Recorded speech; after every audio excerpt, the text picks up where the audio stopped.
Showcasing Africa's next soccer superstars.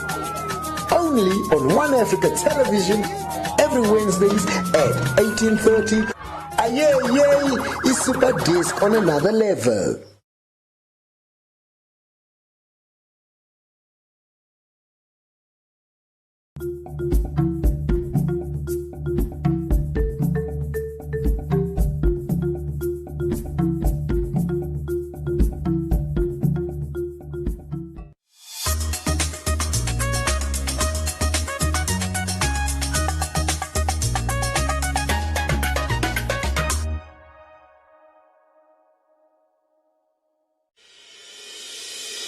The International University of Management, a Namibian university dedicated to its people's future, a hub of abundant opportunities. We are IUM for life. We are IUM.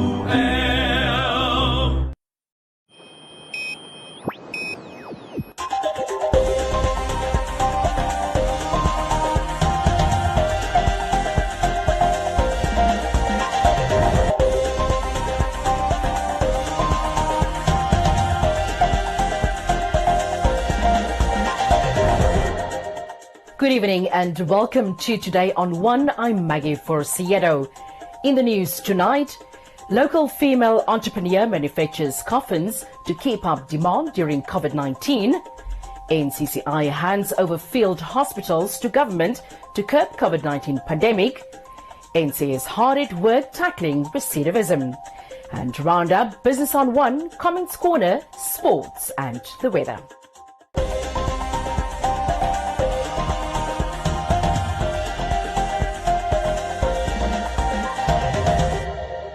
Now for the news in detail. Kathy's Joinery and Renovations, in cooperation with Della Decor Trading Enterprise, have been producing coffins since noticing that the majority of coffins used in Namibia are being imported from South Africa, despite the fact that they feel Namibia has the expertise and people to mass produce a variety of products. This report from Leyston Waller. And even for the shops like Nictus, Louis or whatever, they can call us, and say, okay, if you can have a space, and then we put actually one that, if the Ministry of Trade can look into that, whereby Namibians are manufacturing products, like we all depend from South Africa. Just look what happened in South Africa now. Most of furnitures are coming from SA. If the companies that are selling furnitures can allow us to put our products in their shops, for example, drawers and beds, kids' furnitures, so we can get space and we give them a certain amount, then they can top up, then it will make our job very flexible. For now, the economy the COVID-19 affects our clients, and that's why we are now also coming down to 40% of material costs. On everything that we do, we charge 40% of material costs because not everybody can afford.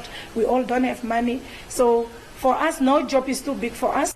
Kefi Namajebo, Kefi's Joinery and Renovations Technical Expert, is a graduate from the Windhoek Vocational Training College, but she had to work for a number of enterprises before mastering her craft in the joinery industry.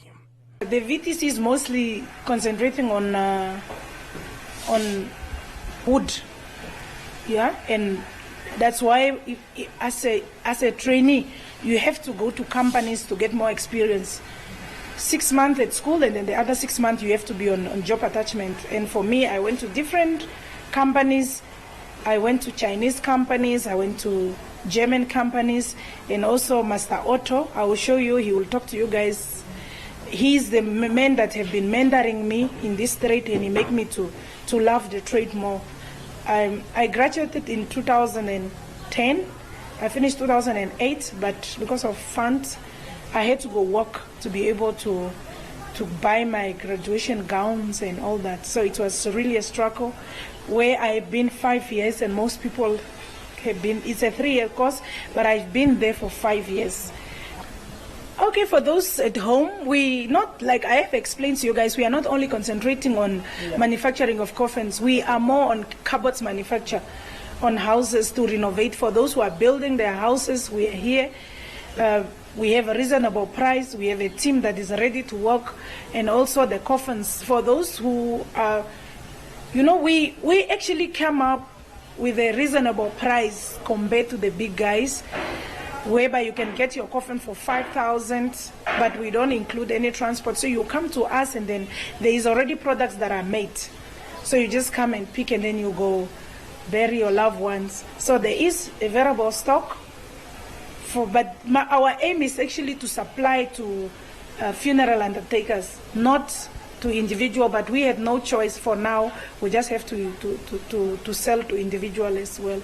Della Decor Trading Enterprise is a company that specializes in home decor. Otto Apollos said that he began making coffins long before President Hage Geingob urged Namibians to manufacture locally rather than to rely on imported goods.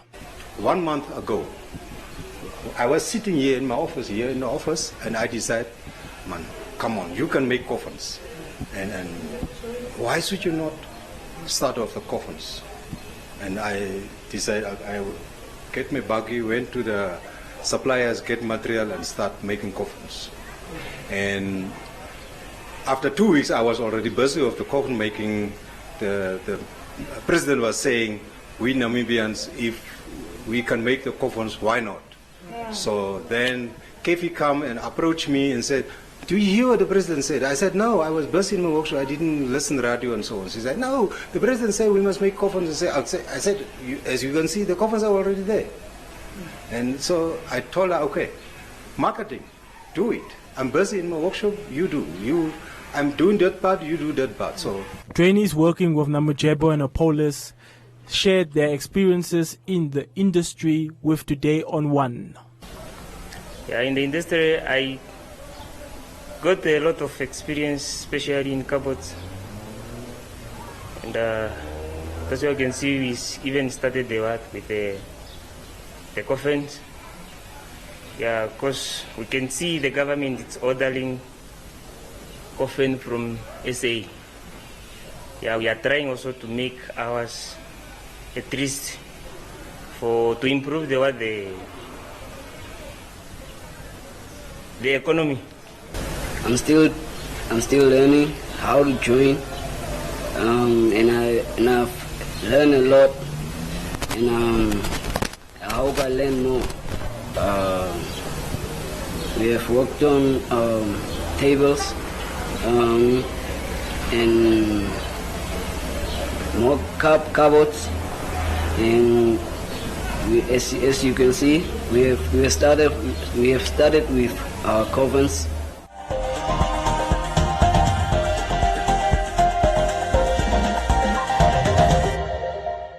Get into character with Ackermans. Action-packed days require the right uniform. Like girls' character tees, 2 for only 80, you save $19.90. Or boys' character tees, 2 for only 80, you save $19.90. Now in sizes up to ages 10. Get your character on, only at Ackermans.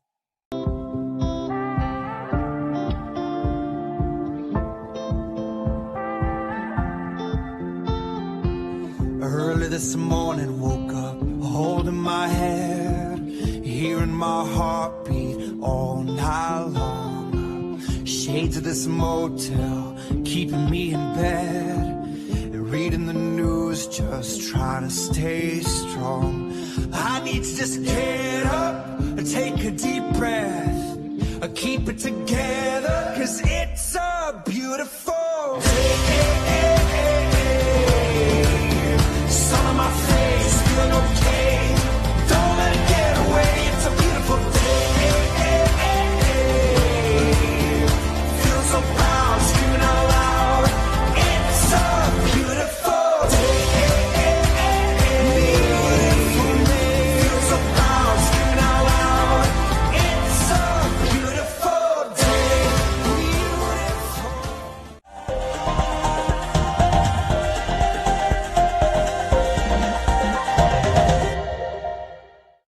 The Namibia Chamber of Commerce and Industry, NCCI, and its private sector partners are working tirelessly in combating the coronavirus pandemic and meeting the government halfway.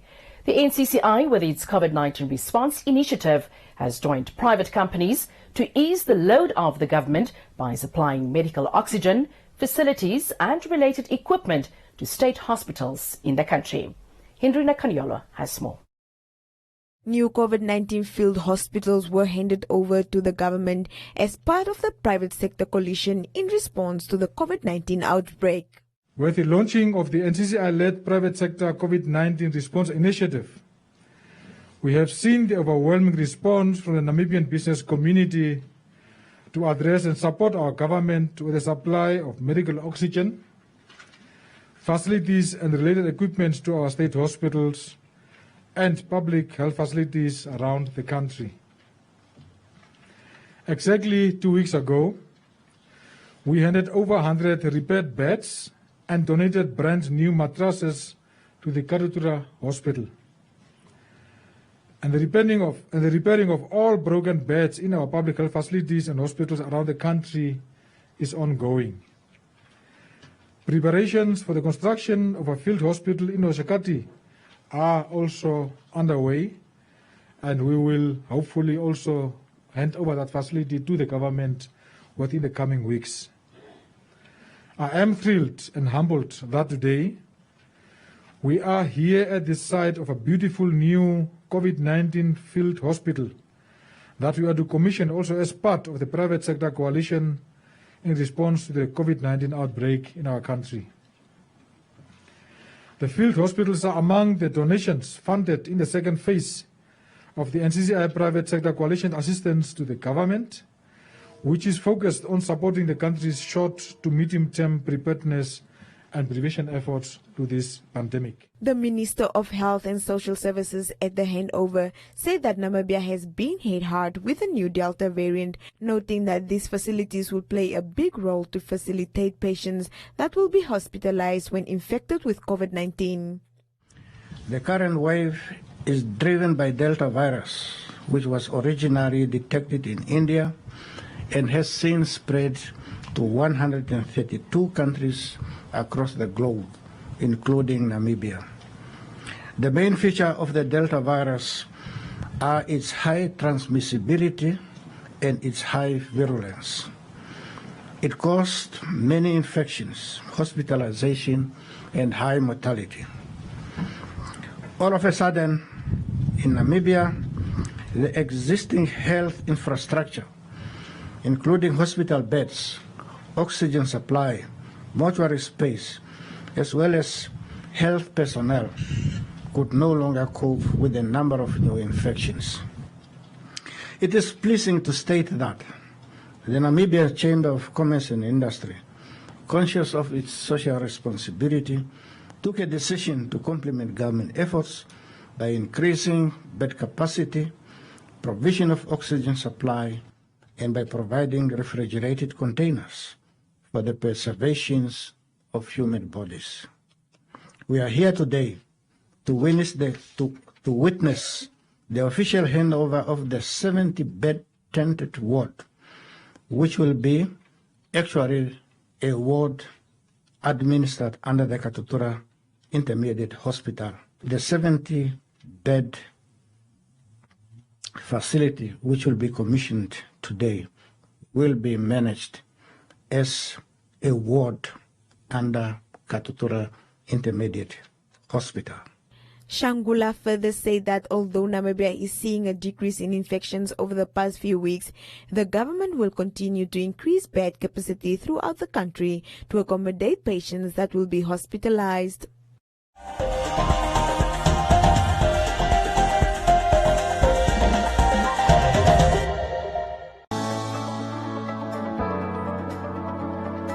You've been supporting us since we opened our doors, so we're here for you. You could be one of thousands of SPAR customers to win your shopping for free, instantly, with SPAR Rewards. Come in and get 1 kg SPAR cornflakes for only $29.99 and SPAR pre-packed cheese for just $84.99. We're here for you.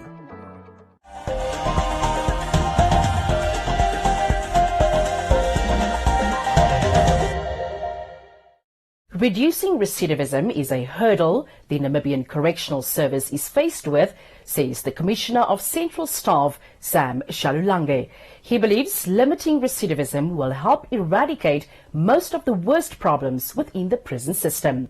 Isai Sipunga has more.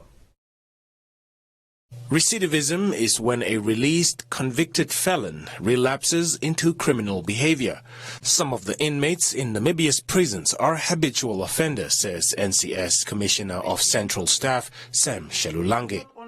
He believes improved rehabilitation facilities that turn inmates away from a life of crime could be a way to solve this problem. In the hands of the Namibian Correctional Service is to reduce recidivism. Recidivism is reoffending. It's just another word of saying reoffending. And that is dependent on the types of programs that we deliver in our correctional facilities, the rehabilitation programs. Because part of the population that we have is really people who are coming back. So you want to rehabilitate, to offer or deliver programs in such a way that when they are released, they do not come back. They do not only become law-abiding, but they also become positive contributors to the society, whereby they have a job or they can offer jobs. The rehabilitation programs in prison, he says, range from psychosocial, vocational to religious programs. In that regard, the Namibian Correctional Service is really doing well within the framework of the offender risk management correctional strategy that we have implemented as of, I think, 2009. If I'm not mistaken, and really it has contributed to, reducing recidivism, especially in those serious offenders.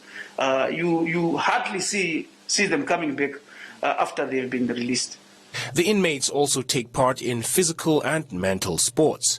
Rubenstein Chess Academy introduced chess tournaments for inmates some years ago. Myself, having worked in the criminal department as a public prosecutor, I know that our rehabilitation system is not as perfect as it should be. So we decided to put in what we can on our side, use chess as a mental game that can be used for rehabilitation.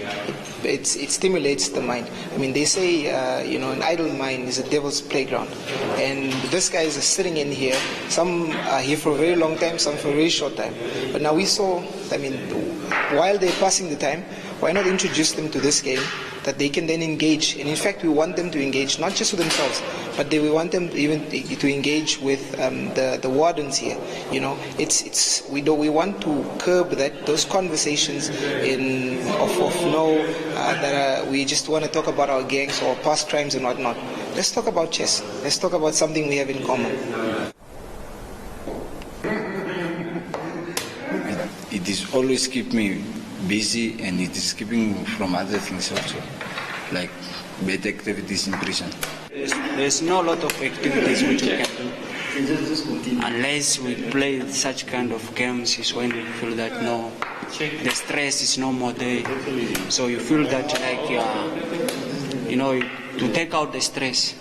You are feeling that like you are a bit at home sometimes. For them it is a learning experience, developing their skills more in chess, interacting with each other more professionally and not playing like just a normal playing game. The rehab program, according to Shalulange, has contributed positively to the lives of ex-convicts, some of which, he says, became active members of society, helping young people become positive role models. These things are coordinated. See that?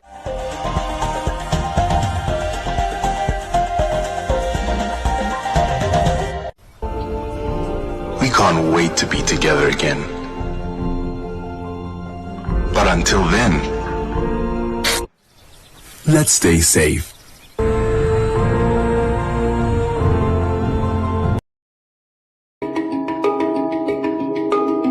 BBC's Smart Money program presents an exciting new technology segment dubbed Smart Tech.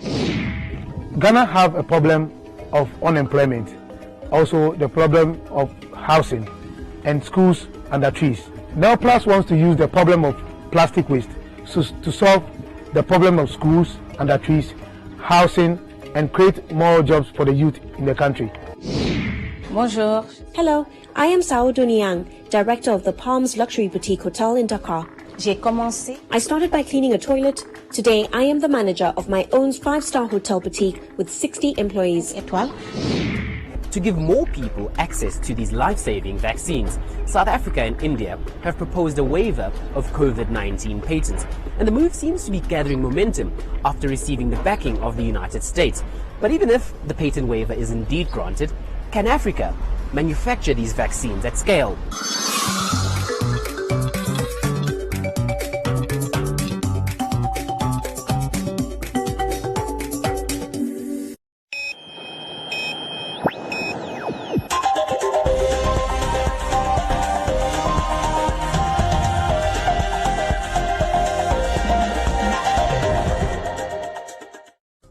In other leading stories, the Southern African Science Service Center for Climate Change and Adaptive Land Management will host a 5-day virtual green hydrogen regional data validation workshop from the 2nd to the 5th of August 2021. The high-level opening ceremony of the Regional Data Validation Workshop will be held on Monday, the 2nd of August 2021 from 9 a.m. to 11 a.m. The aim of the workshop is to have a more thorough check of the collected data to ensure that it meets the H2 Atlas Africa project specifications for the development of the H2 Atlas in Southern Africa. The Regional Technical Committee of different expertise will evaluate and validate the collected data before the production of the Atlas. The immediate outcome of the project will be an interactive atlas showing identified green hydrogen hotspots. It is envisaged that such a map will provide evidence-based information for policymakers, researchers, and potential funders about the potential of a green hydrogen economy in the region. The H2 Atlas project is funded by the German Federal Ministry of Education and Research. The project is being implemented in Angola, Botswana, Democratic Republic of Congo, Eswatini, Malawi, Mauritius, Mozambique, Namibia, South Africa, Tanzania, Zambia, and Zimbabwe. Anticipated stakeholders to be part of the high-level opening ceremony of the Regional Data Validation Workshop are members of the SASSCAL Council of Ministers, high-level government officials, heads of developmental agencies, businesses, and other relevant stakeholders in SADC. And Bank Windhoek's Human Capital Department donated essentials to the Katutura State Hospital's pediatric ward in Windhoek. The donations included a hot water urn, a glucometer and test strip kit, bathing necessities, winter clothing, diapers and wipes, toys and children's books. Bank Windhoek's Executive Officer of Human Capital, Retura Baloti, said, as connectors of positive change, corporate social responsibility is at the heart of the bank's existence.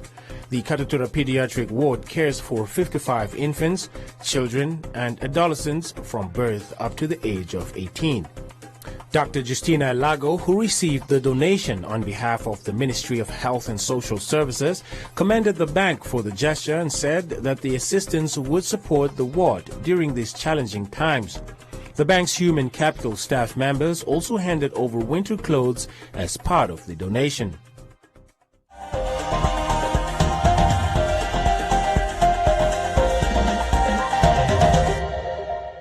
Get to OK Furniture's massive birthday sale to shop, save and celebrate with up to 50% off. Grab party-worthy price cuts like 900 off the D5 323-litre metallic bottom freezer fridge with water dispenser. Now an incredible 5,999. Or save a whopping 2,700 on the Eblo Komati Queen base set. Now only 4,799. That's our massive birthday sale only at OK Furniture.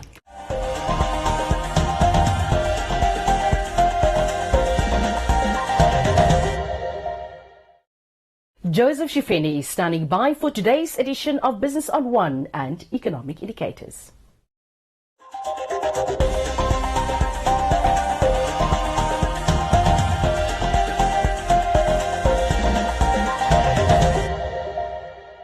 Thank you for joining me for today's edition of Business on One. I'm Joseph Shifeni. Namibia will be taking part at the upcoming Africa Energy Week in Cape Town, South Africa in November 2021. This comes following a visit by the Executive Chairman of the Africa Energy Chamber, NJ Ayuk, in Windhoek this week, where he engaged leading officials from the energy sector, including the Minister of Mines and Energy, Tom Alwendo. They discussed the prospects of an oil boom for the country and the role that the upcoming event will play in advancing the country's energy sector. The African Energy Week 2021 is a networking conference that will bring together stakeholders from the global community to discuss and engage on opportunities that the continent's energy sector has to offer. Speaking to Business on One, NJ Ayuk said this is the ideal platform to drive investment in and growth across Namibia's energy sector. The industry worldwide is going to see one of the most amazing prospects in the world. I'm not just talking in Africa, in the world. Most of them are here in Namibia. I'll give you an example. You're going to see Total, which is going to drill very soon. They are a massive company, great company with a lot of experience. They are going to be drilling in this country. And ASNAM is there, Africa Oil Corp, working together, building a robust joint venture. They're going to see that in Cape Town. They're also going to see Shell, which is one of the best companies in the world that is operating here, and what they're doing and the great potential that they have to discover hydrocarbons that could really improve the economy. They're also going to see NAMCOR and how it is trying to build in the right kind of joint ventures and develop energy projects to really meet the needs of everyday people in this country and bring other joint venture partners. But don't forget, you got Recon, which is dealing with some of the best hydrocarbon prospects in the world. They're going to see that. But I tell you something that is also very important. The world would see something of a country as small as this one in population, but being able to put one of the best hydrocarbon fiscal regimes, fiscal systems, incentives to attract investment, but also an enabling environment that works and that really drives up confidence in investors and to come and invest in the country. Ayuk described the COVID-19 pandemic as the biggest challenge facing the energy sector on the continent. He also said the emergence of renewable energy sources should not downplay the significant role and reliance on oil and gas. We've seen that transition that is moving in Europe, in America. It's really affecting a lot of investments coming into the continent when it comes to investing in natural resources or when it comes into fossil fuels. We've seen a big move towards renewables, but now we have to understand that we can afford the renewables, it can be affordable, it can be reliable, but we still need hydrocarbons because you know what? We have to move industries. We have to get gas to power plants. We have to provide industrial bases. You cannot run industries with generators. We need to have rural communities to really build and develop something that works. And I think these challenges are there, but we also have to be good stewards of our environment because it's really important. Nobody loves the environment more than we do. So this is something that is a big priority for us, and the continent is facing that. And we see energy poverty as one of our biggest issues. The numbers go from 600 to 850 million Africans who do not have any kind of electricity every day. NJ Ayuk is also the current Chief Executive Officer of Pan-African corporate law conglomerate Centurion Law Group. He disapproved narratives from some international organizations that the continent is not yet ready to host the event, at which Tom Alwendo will be among those to deliver speeches. The Africa Energy Week in Cape Town, we've attracted so many people. We're going to have people from the United States coming down. We're going to have people from Great Britain. The German Chancellor is sending his personal representative to Africa. He's coming there. The French are coming. So if Europe and America and China is coming to Africa, why should Africans be saying we don't want to be in Africa? That's wrong. So if someone in London says that Africa is bad, I debate that I would argue with you every day that my Africa is not bad. They call it Africa, I call it home. This is home. We welcome everybody home. And let me tell you something, Africa is ready to receive the world, and we are going to do it in Africa.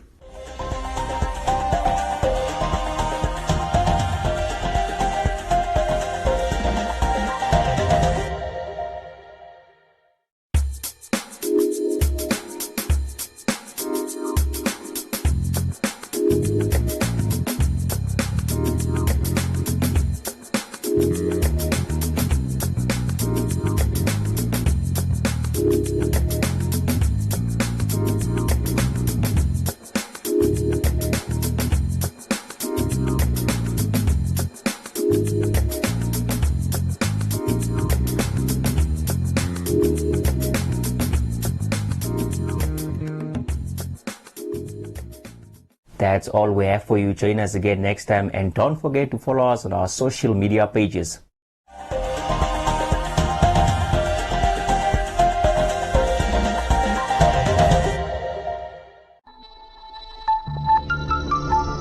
My name is Ephraim.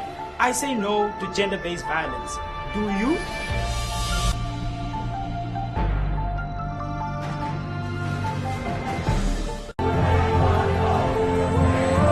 We can't wait to be together again and play until the sun comes up. But until then, let's stay safe.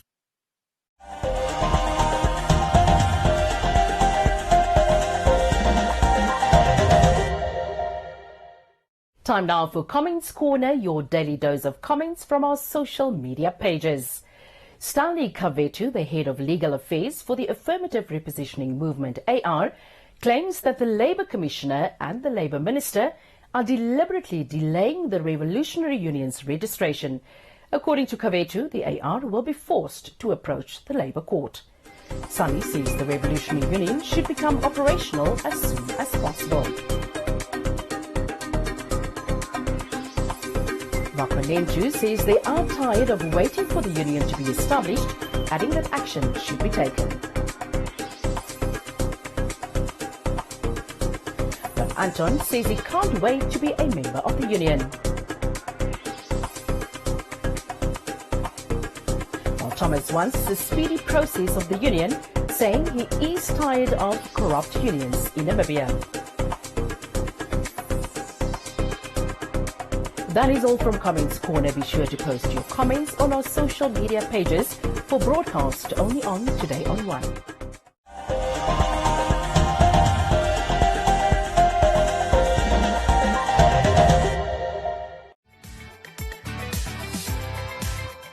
Are you a CMS member?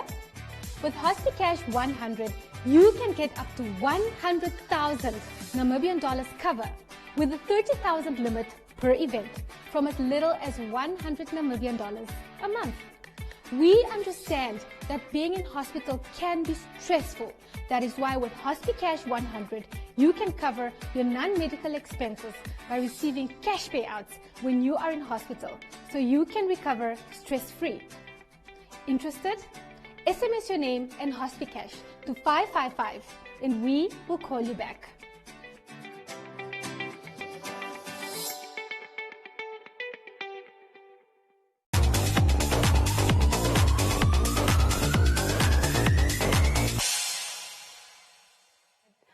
What contribution diamonds have made to Namibia's development, particularly post-independence?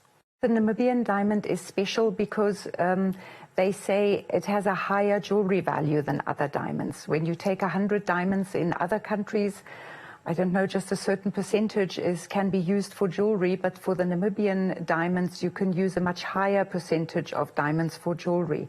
Namibian diamonds are really not mined from a kimberlite pipe. They are what we call alluvial. Obviously, through the process of running through the big river, they have been rounded and they are nice. The shape, or what we call the shape, is quite nice from a manufacturing perspective.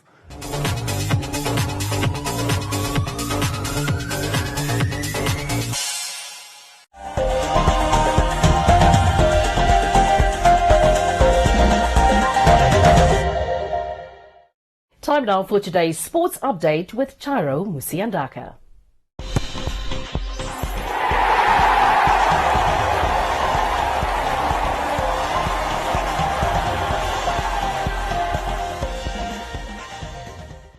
Welcome to Sports on One. I'm Chairo Musiandaka. Infrastructure has been a challenge in the country. Thus, the city of Windhoek's mayor, Joba Mpanda, recently announced that the city will clear the land in the informal settlements to allow for the public to hold sporting activities. So let's cross over to Castro Olumbu who has more on this story.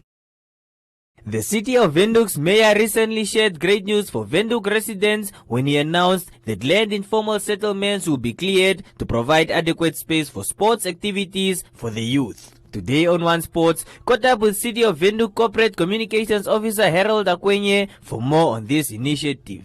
On clearing the land in informal settlements, yes, it's an initiative that was brought up in order for those living in those areas to make sure that there's facilities for them. Yes, there's soccer pitches, soccer stadium, not stadiums, but soccer pitches that's going to be laid. And then we're looking at also netball and maybe volleyball for those living in those areas, just to keep them busy, to keep them away from the streets and doing, illegal stuff. So yes, we thought of bringing those services to the masses out there. So there's various areas that were identified in order to be cleaned and for these facilities to be put up. It's an initiative that came from council. It's a need that was actually identified. So we just are acting upon that in order to make sure that our brothers and sisters within those areas have facilities to keep them busy during these times. At this point in time, the groundwork have started. There's various areas that were identified. I just have to make sure in terms of which, yes, I know of one that has started already. We identified about 3 to 4 in various areas. So it's actually open ground that we've identified in order to level it for those to make use of it. We know that it's frustrating. All that the council wants to make sure is to take the kids off the streets, get them at the central point where they can engage in sports, be it football, netball, volleyball.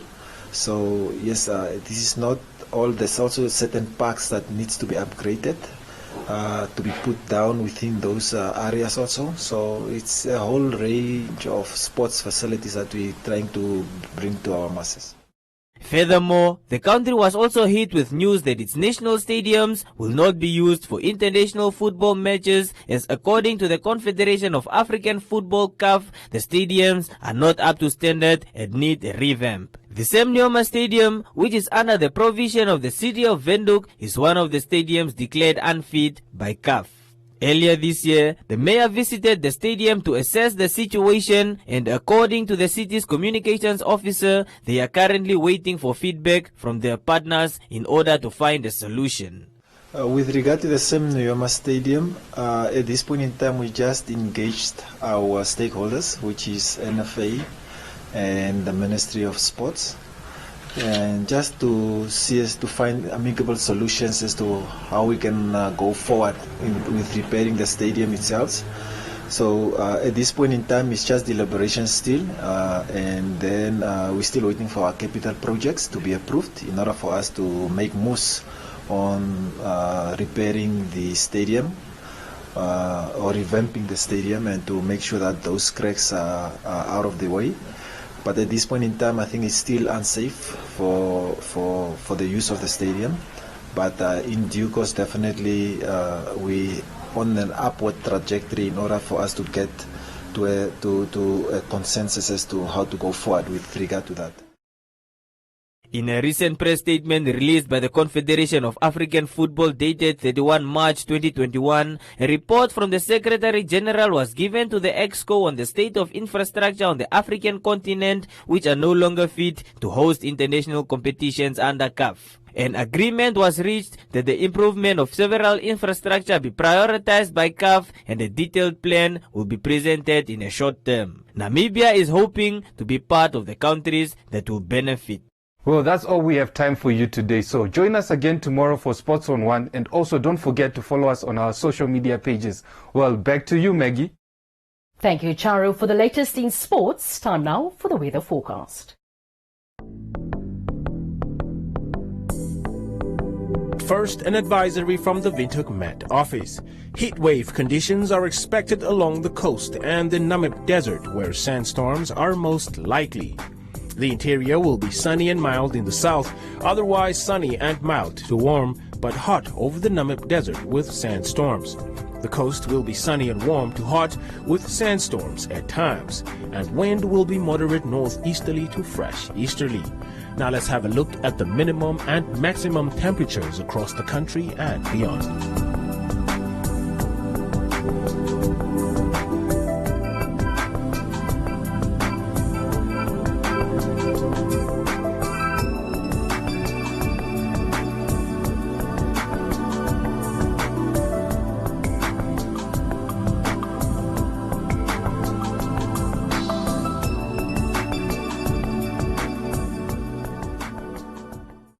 That is all we have for you. Join us again for a repeat at 9:30 this evening, 6 a.m. tomorrow morning, and the Omnibus Saturdays from 9 to 2. Till next time, it's good night.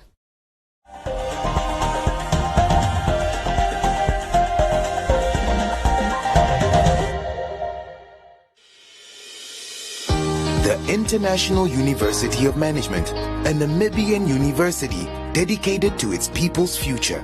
A hub of abundant opportunities. We are IUM for life. We are IUM.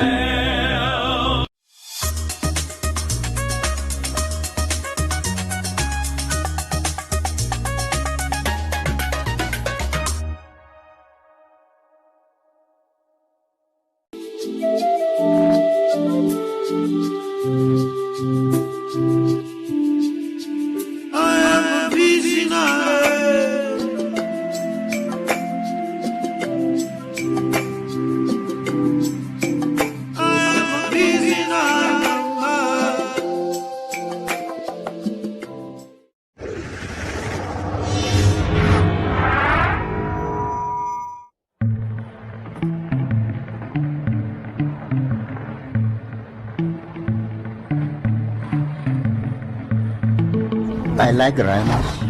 I like them very much. Future here in this area is depending on the tourism. The future generation, they can see and they can benefit from their own resources. Animals like rhinos, elephants, the big five, you benefit from them and it must be respected.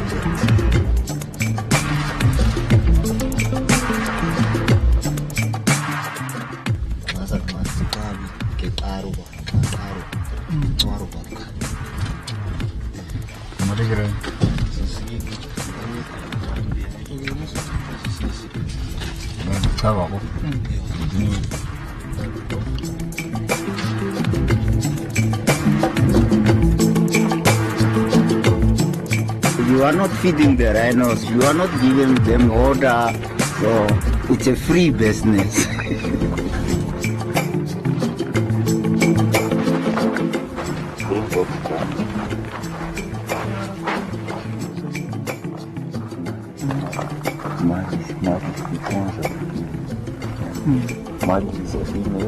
I don't know. I take two of my sons, which was little bit 5 years old. They were young guys. So they asked me questions. Why are we here? Why are we sleeping here? I told them this is our resources and this is our future.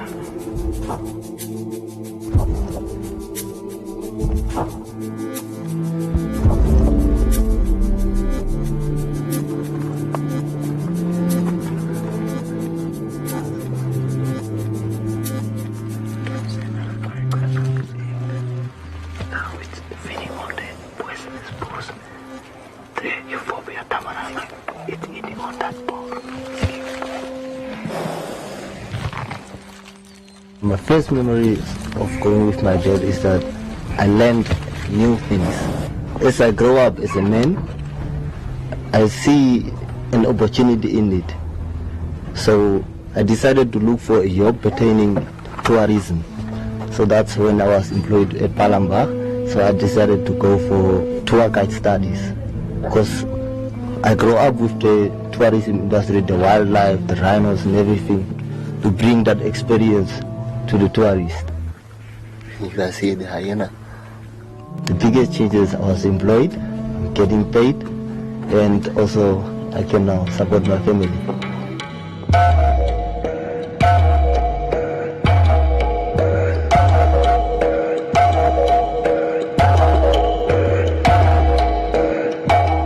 It's a cultural thing. It's coming a long way.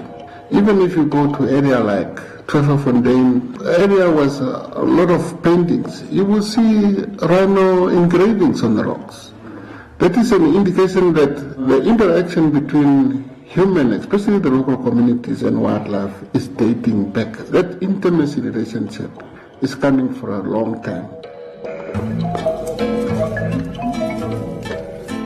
We are right here now at Palembang, and Palembang is one of the big lodges in the heart of the desert. And as you can see there is Jumbo standing behind me, which shows it's really a tourist area. We do have elephants, lions, but as you can see, the desert is the heart of the rhinos. This is the main breeding area of the rhinos, is what we found here in this desert. It's the largest free-roaming population of black rhinos that you find outside national parks in the world. It's a population that communities in the northwest have taken responsibility themselves in managing this population with the structures that government has put in place, more specifically the establishment of conservancies. These people, before independence, they took it upon themselves and decided that wildlife is our heritage, and through history we've been living with wildlife. And having wildlife in your area is like having a garden. Because of all these animals, we've got the communities that benefit from all this wildlife, and it's like a triangle that fits into each other. And the communities looked after the wildlife doing their own thing, and the communities benefit. So already there were this intergenerational relationship between mankind and wildlife, and that bond is what our people actually wanted to see continuing. Very few countries have the wildlife that Namibia has. What is also important is the policies that Namibia has put in place, which also involves communities to be engaged in the management of the wildlife species and also to benefit from the wildlife resources. Turn conservation into a rural economy, turn conservation into endless opportunities that would actually cater for those young people that have nothing else to do. If it was not for rhino economy and tourism in this area, it was really difficult for young people to get or find a job. We are conservation engineers. We make conservation work in an unfenced area, and through that, we want to turn the wildlife into the rural economy that will benefit the rural communities. So we can see now wildlife is doing very well, the lodges are doing well, and the community is also benefiting. So it takes all three together. Devastating hit over coronavirus fears. Airline industry is facing its biggest threat to travel since 9/11. Since March, when COVID-19 hit Namibia, things actually become very difficult. In the first place, all the lodges closed down because of COVID-19. With us, say the Rhino Trust, we had some donors cutting on their funding. And then we had, in the same time, a poaching case of 2 rhinos that was poaching. We had less boots on the ground, and poachers could actually see. Now it's all changed to go in and do something. So COVID-19 was tough on all of us. Ginger Morning, who is one of our trustees, actually came up with the idea of, why don't we ask you to go to buy some gold for us and make gold bars? and then we sell them for rhino conservation. I was fortunate enough to have a chance to have lunch with Clive Johnson, the CEO of B2Gold in Vancouver, Canada. And I looked at Clive and I said, you know, we've got rhinos, you've got gold, let's do something. Let's create a coin or a medallion or a bar using your resource to create a sustainable source of funding for rhino conservation for the future. There was it. The gold was bought, the bars was made, and I think it was January, 31st of January that we launched the bars in Windhoek. And suddenly one morning I had an email from my office, from my finance person saying, these people don't have salaries. So I said, oh, what now? So I picked up my phone and I phoned Mark Daw. I said, Mark, I've got this problem. He said, but when we've got the fund already ready for you, you just have to apply, put a proposal in. 1,000 ounces of gold can make an enormous difference to the livelihoods of the communities that live up there. We are, in essence, providing income and providing a livelihood to the communities. In the absence of tourism, especially now with COVID-19, even prior to that, when we had such a bad drought, the communities became even more dependent on the natural economy. The idea is to make this a fund that will last for the next 25, 30 years, or even longer. And a portion of that will be distributed immediately as needed. And in this case, the COVID-19 crisis necessitated us to distribute funds to pay salaries to help people in the field. The proceeds of the sales from the gold bars will be going towards responsible NGOs. And we've identified Save the Rhino Trust as the key NGO. And IRDNC, one of the first organizations that was in the Northwest, Integrated Rural Development and Nature Conservation, so that ultimately the funds go to the communities and various aspects of their war on poaching. To be able to support those hardworking men and women that are always in the front line between the poachers and the rhinos. If it was not for B2Gold and the golden bars, I think by now we should have been in big trouble. By extracting the gold, you reinvest it in other renewable resources. The gold that's coming out from the ground is actually protecting the wildlife that's walking on the ground, which is a very good symbol for the others. I wish this was my bar. This is the 500-gram gold bar. So you'll see on this side you've got the Etindeka Mountains and you've got the mother rhino with her calf. And then on the reverse side, we've got the serial number, you've got the Rand refinery stamp, which is very important. Anywhere in the world, people will recognize this stamp and they will know that this bar contains 99.99% gold. It is gorgeous. We wanted to make a biggest contribution. And at Ballowwood, we see that as a way of giving back to the community. Okay, so there you'll see the 500-gram bar. Very special. Feel the weight. It's incredible. This opportunity which presented itself is absolutely a once-in-a-lifetime opportunity. We're privileged to have this. This is just absolutely gorgeous, and I think this showcase really what the project is all about. It's from 24-karat Namibian gold. I'm looking at these rhinos is put there like Miss World photogenic, I would say. There are only 1,000 of these gold bars, rhino gold bars, in circulation. As far as I'm aware, it's the largest single donation of any corporate to the conservation of biodiversity anywhere in Africa. Therefore, we so much appreciate and would want to continue as a government to work with B2Gold.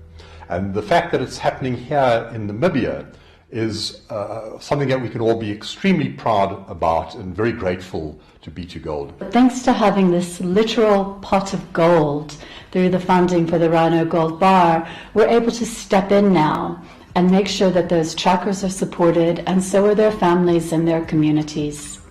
We make sure that people sustain their jobs going forward, and who doesn't want gold? And the B2Gold Rhino Gold Bar has come in at a really critical time now, particularly with tourism being closed off and those forms of revenue not coming in. To say we have the biggest rhino population or black rhino population in the world, let it be for the rest of our lives. And it's that heritage that we have It's our resource that we can all look after and protect. It's our heritage. And it's also good that other people like Pitu Gold are also seeing it that way. It's actually a very nice link between the investor that buys this gold bar, the rhino tracker in the northwest of Namibia, and the black rhinos. It's an intergenerational thing. The rhino trackers teach their children how to track rhinos, their children get taught, and so it flows down. This is something that I want my children to have, and that we leave a little bit of a B2 Gold legacy. And if I can be part of that as part of my family, I'd be very proud. It can also become an inheritance for the generations of my own clan. My children, my grandchildren. If we can bring that passion over to future generations and to hand that over to my children, and I hope that that same passion for conservation gets migrated over to my kids. And what we've done together is create a sustainable source of funding that should outlive all of us. You know, I think as far as B2 Gold is concerned, we couldn't have chosen a better target in which to put our efforts as far as the environmental and conservation pillar is concerned. And I want to stress there that the money that's going towards environment and conservation is actually going towards the people. Rhino is for all of us, whether you are in Canada, whether you are in Vancouver, whether you are in the US. If you really want to see conservation at play with rural communities, I therefore humbly request each and everyone to join us on our Rhino tour and have a wonderful experience. This is what keeps rhinos on this planet. I've done rhino trekking experience. It was just amazing walking in that landscape of the Kunene. And as we followed them, we could now find rhinos with the calf. We got the closest distance we could. It's a warning sign. And it was just amazing and lovely, something to experience that Namibia can offer.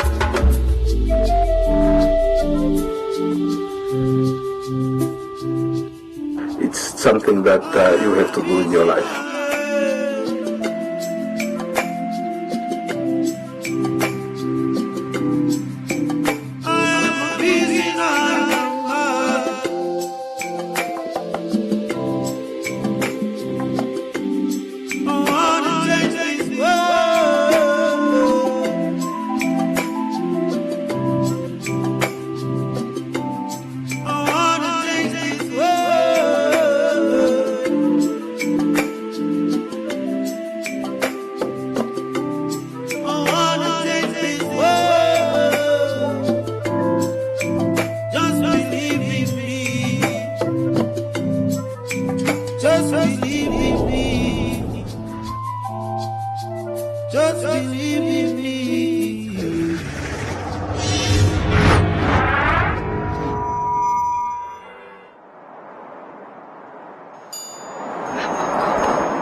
Scientists are racing to find a COVID-19 vaccine. Creating a vaccine usually takes years, sometimes even decades. More than 150 vaccine candidates are being developed worldwide. Some of the trials furthest ahead have produced encouraging results. Several possible vaccines appear to have produced an immune response with antibodies, T cells, and no serious side effects. Antibodies are protective proteins that fight infections in the body. Some T cells kill infected cells. Others help B cells to make the right antibodies to fight a virus. It's uncertain how long immunity to COVID-19 would last. 6 other human coronaviruses have been known about for years. Natural immunity for the most common 4 is quite short-lived and generally lasts a few years. A COVID-19 vaccine could require booster jabs after years or even months. Scientists are using a variety of methods to make a vaccine. Several human trials are creating vaccines using the genetic code of the virus. Other human trials, and some with animals, are trying more traditional methods, such as using a weakened or inactive virus. This variety might lead to more than one type of vaccine. Having several could actually be very useful, as each one may be more effective among different people. Despite the promising progress, it's not guaranteed an effective and reliable vaccine will be found. If there isn't one, the virus might eventually infect everyone. Some scientists are hoping to have a vaccine ready for limited use before the end of this year, but most are predicting mid-2021. Once regulators have approved a vaccine, billions of doses will have to be made. Then there's the tricky task of distributing and administering it on a global scale.